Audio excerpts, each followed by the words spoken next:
Some jobs you are required to travel for. The military is an extreme example. Imagine you are a soldier who has just arrived to your deploy location. Coming from the United States, you have traveled thousands of miles, over 12 hours in an airplane, with maybe 4 hours of sleep.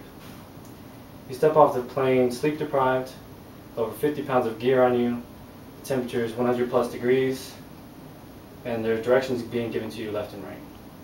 Welcome to Afghanistan, you're home for the next 9 months. Nowadays, this could be anybody. According to a 2003 U.S. Census Bureau report, there are over 1.4 million active duty men and women in the branches of the U.S. Armed Forces, along with 1.3 million servicemen and women in the reserves, and thus 1.4 million families are dealing with the stress of a deployed loved one. That's stated by Angela Oyman in Military Stress Deployment and Separation and Reunion. I've personally experienced deploying to 3 different locations in the last 7 years. I know firsthand the stress that is involved with this process. The average person still has a hard time understanding what deployments are all about.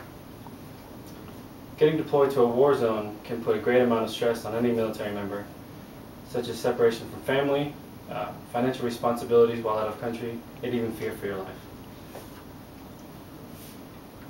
One of the first things that will hit you when you deploy is being away from family, friends, and loved ones. This can cause extreme stress almost immediately.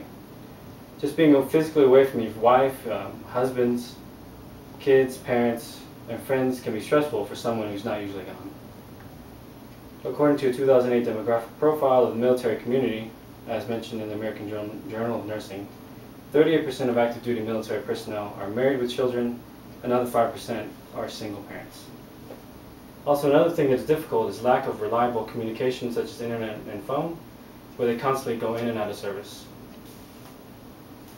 Although being separated from family members is a main stress for a deployed member, many financial hardships come up.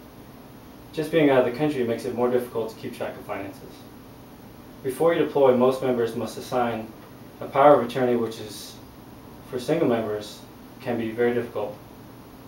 Additionally, as I said before, keeping both sides informed on financial payments or general information is hard due to a lack of reliable communication. The number one issue service members worry about is how they'll communicate during the deployment about finances, childcare, family decisions, and etc., says Dr. Earl Beal, the director of the Family Support Center at Grand Forks Air Force Base, North Dakota.